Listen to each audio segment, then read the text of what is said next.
Hello, just wanted to talk to you briefly about something I've been reflecting on lately. I have made a lot of things in my life so far. I used to be a software engineer. I made a bunch of software. I created quite a number, more than 30 open source projects, many of which had considerable uptake, a huge number of users. I've obviously written a great deal in terms of articles on my own site and in publications for many years now. I've written 4 novels, each more than 90,000 words, and I think I've written 165 consecutive weekly mini stories to date. Now, I'm not saying that by way of boasting, or not just for that reason, but to convey rather that I've done quite a lot of putting stuff together, sort of architectural work, and I think that term applies every bit as much to creative writing as to software design or anything that's more traditionally in the sort of scientific and engineering side of things. I think you can take a sort of architectural deconstructive view of even nebulous creative endeavours. You absolutely can, and I find it helpful to do so. So, what's the biggest challenge when you're doing that? Be it writing a piece of software or writing a book or whatever else. I've found the biggest challenge for me is getting from the really small, ultra-focused germ of the initial idea, maybe a core plot element of a story or a core feature idea of an app or whatever it is, getting from there to an actual broader understanding of the whole structure of the thing, be that the plot line and story arcs of a novel or the software architecture or even the user interface flow of a piece of software. There are sufficient similarities between these disparate disciplines. You can draw a line between them. So, what's the most useful way to help yourself expand from having just that tiny little, probably central 5-second elevator pitch summary core idea just in there in a spotlight on its own with darkness around, to actually having a full comprehensive I can go ahead and make this now idea of the whole thing?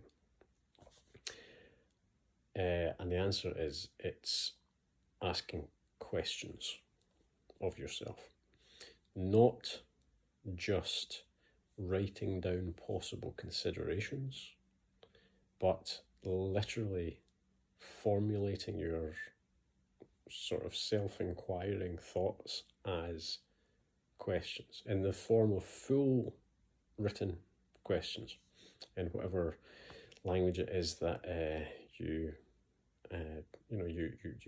think in. I'm talking about a spoken language in this case, not of course a programming language.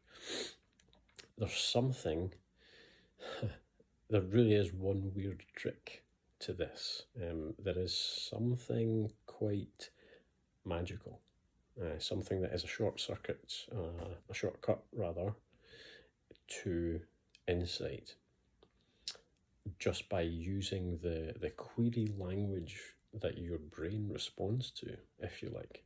Something quite strange and quite wonderful happens when you ask yourself actual questions phrased in that manner. And what happens basically is that you seem to be cueing your brain to provide solutions rather than throwing up additional ideas that don't necessarily fit in any particular place in the framework. And that's the difference. And when you do this, you start getting these thoughts, these possible answers. And the second half of this, this one weird trick, this magical process that really does lead to rapid insight into a project, is that you should write down the thoughts that occur to you as entire thoughts. And I would, from personal experience at least, strongly emphasize write down rather than type into your phone or type on your computer keyboard into a note app or whatever it is, because if you're writing language on any kind of professional basis, certainly if you're writing code, you are probably a pretty damn fast and efficient typist, and you will simply go too quickly not for your brain's thoughts, of course. You can come up with ideas faster than you can type them, almost certainly, but crucially, quicker than you can produce and reflect upon a thought.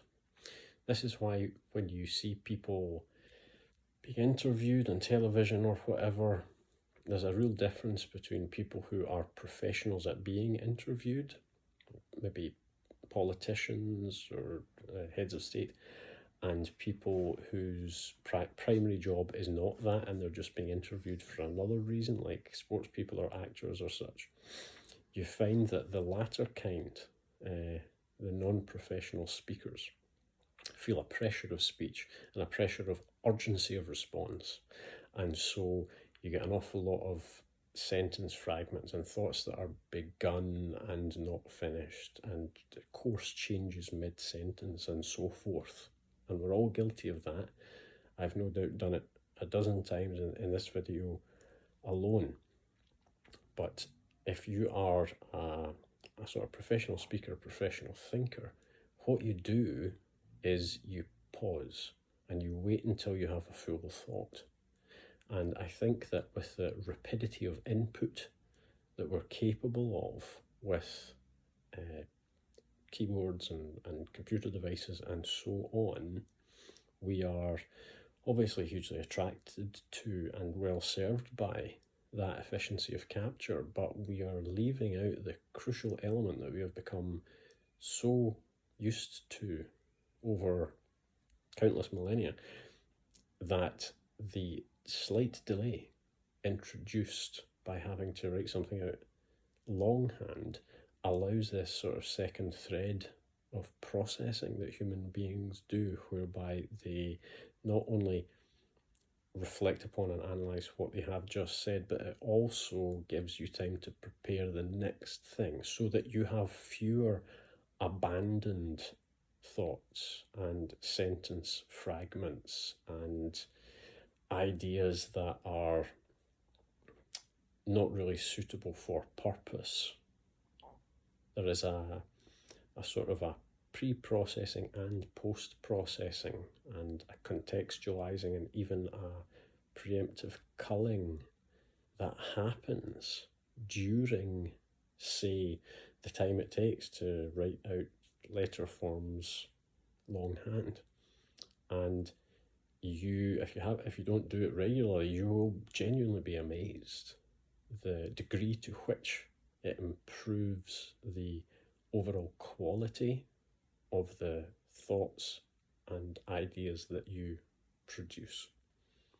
So, super quick summary: if you're grappling with attempting to find your way through a large, complicated project, be it in written form, software, anything else, the thing to do is to ask yourself direct questions.